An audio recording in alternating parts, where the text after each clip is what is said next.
I mean, you've been at Eastok Realty all this time. You know, there's other brokerages out there. They offer various things for their agents. What would you say the main reason, or a couple of reasons, whatever you want to say, that you kind of stuck with Eastok Realty Brokerage? You know, like I mentioned from the beginning, I mean, we go back. We know each other for a while, but not that that's like a factor. But at the genesis of it, it was a Vlad recommendation, right? Yeah, and that's a mutual friend of ours and who we know and respect. But that's where it started. Where my mindset and where I come from, I'm like very much into like, hey, I want to make sure I'm treating people ethically. I want to make sure and nobody ever walks away going, I think I just got screwed on this deal, right? And those things that to serve people first and foremost, and then cool, I get a check afterwards. And that's the vibe I'm getting, or I've been getting, and that's why I've never had any interest in, you know, exploring anything else. Because like, hey, I feel like the core values that we have here that you guys have, they're in line. I subscribe to them, and that's, you know, we'll go forward with that. You know, there's no limit, there is no ceiling, there's nothing that's gonna, you know, like I'm not ever expecting to get some kind of deterrent of negativity to like, oh my goodness, did you know that Paul got indicted by the feds? No, yeah, and I've to me, like, it feels like we're just getting started. Yeah. You know, we had a good decade of a lot of practice, but one thing that has remained consistent and the same is the values, the principles, like our origin. Like the reason why we started this business was due to the fact that we saw, and this is something that I see that we have in common. We said, hey, we have our own set of values and principles and where we want to go. And we don't necessarily want to be under somebody else's values, somebody else's culture. We wanted to create our own culture, company culture, and stay loyal to our original values and principles. Right now, we use the term unreasonable service. Like, what is unreasonable service? We take that from the book Unreasonable Hospitality, written by Will Guidara. And unreasonable service at Eastok Realty means that we don't just do things that are like just check mark. Okay, I showed the house, I written an offer, I helped take through the escrow and close the deal. But actually, for example, things like during a home inspection, during the period of due diligence, helping a client who has never done this before, or maybe they have done it but a long time ago, help them in this process where they don't know what kind of repairs they need to request. They don't know what kind of, you know, the condition of the house based on looking at the inspection report, because not everyone can read and understand the inspection report. Or maybe showing them a house, showing them a property and noticing something that you're not okay with, and actually telling them, hey, look at this, pay attention to this, this may be a problem in the future. I think two things to that is the role of the traditional agent has changed significantly, right? Because we're talking about back in the day, prior to Zillow, Redfin, you know, it was some agent that had a binder with listings and they held the key. That's it. Remember like the books? I don't. But I saw like they show them some older agent. They still have books where they would print. So what I say now, it's like, I don't care how you spin it. That buyer has much more vested interest in finding himself the property than the agent does, period. I can look for people and I can set, you know, the automatic emails and I can go through listings myself and send people listings and all that. But at the end of the day, right now in today's age, 9 times out of 10, my buyers will send me stuff that they find on Zillow because it's just readily available, right? They're going to sleep. Let me see what's up there. You know, they're in the bathroom. Let's see what's up there. But so what's interesting is that role has shifted from I have everything to now it's a lot more of what you're talking about. The huge one is negotiating, right? Because you get a stack of paperwork and it's like, I don't know what any of this means.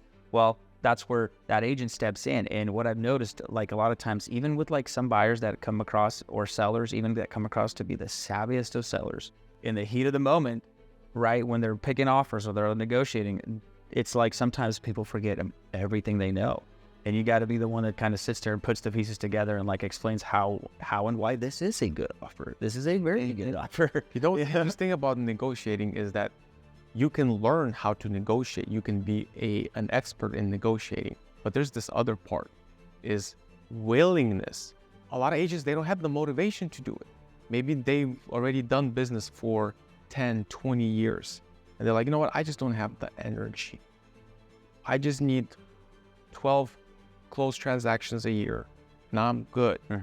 So it's that drive, that willingness to actually fight the same for a client who's buying a $500,000 home, the same way you're fighting for a client who's buying a $2 million house. Different commission checks, but same effort. With, you and your background in however many flips in construction and being around and working with you, a lot of that's rubbing off, and being, having done some of my own projects. The other thing that's huge when you come to looking at inspections and looking at properties is that those, I feel like a lot of agents that have no background in that, like the construction side of things, are almost like, if I was an end buyer, it's almost like a disservice a little bit, right? Yeah. Because this guy knows just as much about houses as I do, and I don't know anything. And we're looking at, $250,000 purchase, and okay, well, we're going to get, that's the point of inspections. I get it. Yeah, you have to have those qualified people come in and get stuff documented on paper inspections. But, finding an agent that has some semblance of like, hey, I've bought houses like this. I've worked on houses like this. Like, I've flipped houses like this. This is going to be a problem, but let's get our own inspection. But like knowing a little bit more above and beyond about what's potentially, involved in this process than just being a paper pusher and a door opener. Yeah. And I think that's incumbent upon every agent to really just, like you're saying, educate yourself. Hey, if you just study all these books, the opportunities are endless, which was one was, get every book you can find that's, 4+ stars on YouTube on money or on Amazon on money. Was it psychology, I believe? Psychology and then selling. Sales. And negotiation. Look, so those 4 topics, you devour those, and I can guarantee you're going to be of utmost service to it. It might not even be real estate industry, but whatever industry. Utmost service.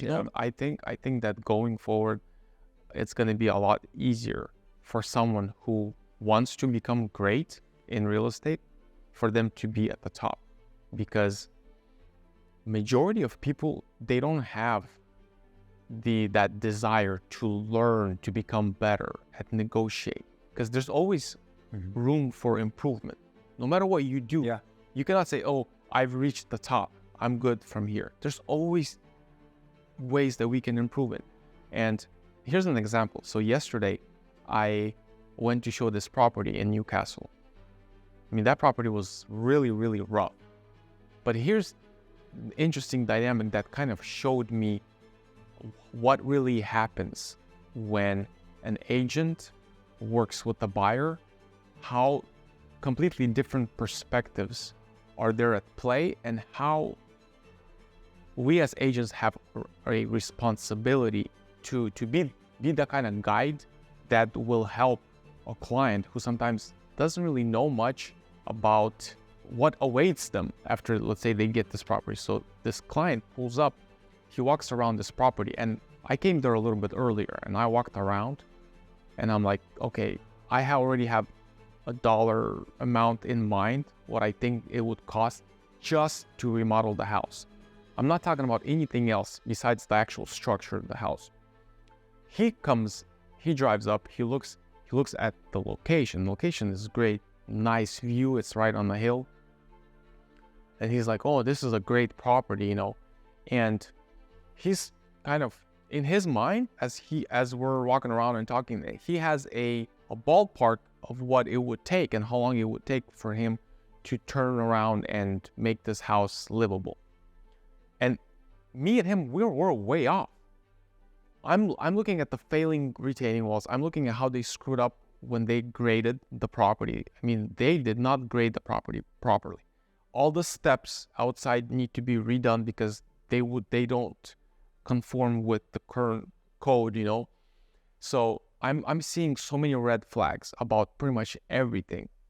He is seeing, like, from his perspective, like, okay, I'm going to change the gutters, I'm going to change the siding, so it's completely different. And if I am an agent who desperately needs to close a deal, because I'm working from commission check to commission check, and I haven't closed the deal for so long, and I need this deal. I'm gonna go around. I'm gonna agree with him. Like, yeah, you're right. Beautiful property. You know, for $80,000, let's say example, $80,000, you can make this shine. You know, and I can really push him to pull the trigger on writing an offer.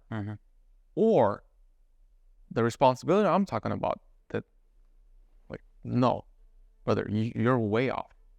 This remodel here is going to be at least $250,000, not the $80,000 that you're thinking about. And here's why. And during this process, as you're walking with the client, you are teaching them, you are kind of like educating them through the process, instead of just doing, like, you open the door, you show them, you go back, okay, are we writing an offer? No, like being very transactional, to actually helping them, showing them why you think this is not a good property. Well, I think what you're describing is kind of facilitating the transaction, right? Because at the end of the day, it's absolutely the client's choice. The client's, you know, they get to decide, are they going to, but they're going to ones that's going to have to pay for the mortgage and live there, right? It's going to be their kind of prerogative if this is the property, right? Or I would say, like, our role in the facility of that process is like what you're saying, is to educate as much as you can to, like, hey, you can make the decision yes or nay, but here's everything you need to consider. And when you spit all that out, clean conscience. I'm not over here trying to push them to buy. I'm not over here trying to pull them away. But, like, hey, at the end of the day, you're gonna pay for the remodel. You're gonna pay for that mortgage. You're gonna pay for this property. You're gonna live here, not me, you. But here's everything you need to consider.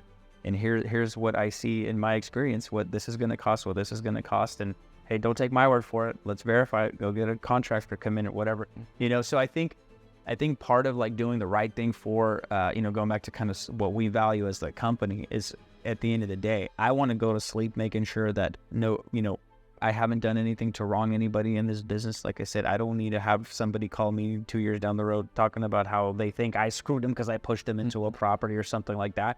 But it's being able to provide all the facts, being able to guide them to the best of your ability, and ultimately facilitate this transaction. If this is the property, let's go. Let's write it. Let's write the offer. Let's do our due diligence. Let's do what you have to do.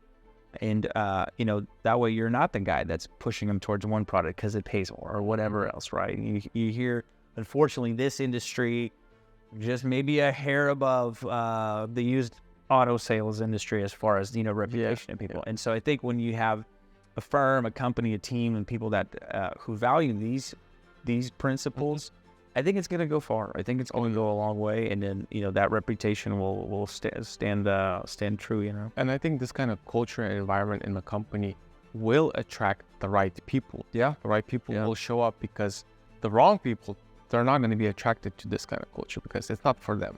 They're not going to thrive in this kind of environment with these kind of values.